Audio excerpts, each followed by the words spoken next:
She'll want to. She'll get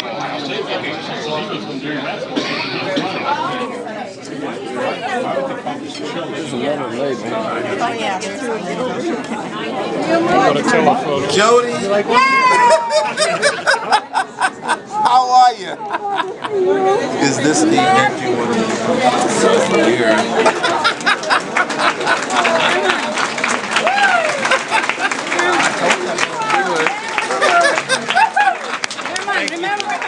Yes. How are you? Oh gosh, you put me on the spot, you know. Yeah.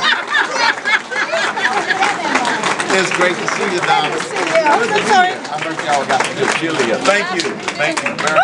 Mr. Cain, in 2008 we heard a lot of discussion about women running for president and a black man running for president. Yes. And we haven't heard that this time around. Is that a credit to Barack Obama, or is that changing of the times? I think that President Barack Obama does get some credit for being the first African American running for president, and it's not talked about as much this time around because the novelty of having to be a darker hue or the novelty of being a female isn't as big of a news story as it might have been in 2008. I believe that the big story in 2011 and 2012 is going to be about, not about color, not about gender, but about content of ideas and character. That's what the story is going to be about. So you have no qualms about Iowa being predominantly white and supporting a black man again? I have absolutely no qualms about me being an American black conservative. I'm an ABC. I don't want somebody else to label me. I'm an ABC, an American black conservative, and no qualms whatsoever. And here's why. I have been so warmly received by the people here in Iowa. They're not looking at color. They're looking at the content of my ideas. They're looking at my character, and they're looking at what I can bring to the table as a leader in the toughest job in the world as President of the United States of America. Thank you.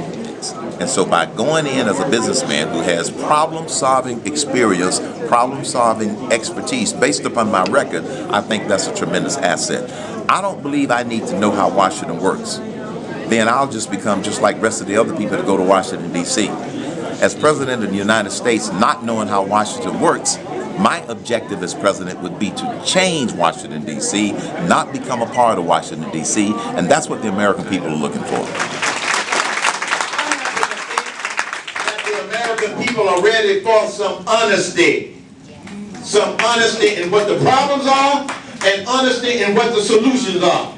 I had a reporter ask me, well, if you don't raise the debt ceiling, it's going to be a catastrophe. No, it's not. Every time the liberals want to do something that we shouldn't do, like spend more money we don't have, then they start scaring people, talking about how it's going to hurt old people, children, and puppy dogs. It's the same rhetoric. Why? Because the facts are not on their side. So the reporter said, well, so what did you do? What did you do about the debt ceiling? I said, don't raise it.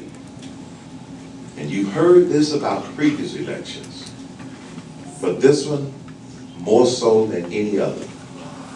This will be the most critical election in our history. Why? Because we are at a crossroads of freedom or socialism. Yes. I don't know about you, but I want to go down the road of freedom, not socialism.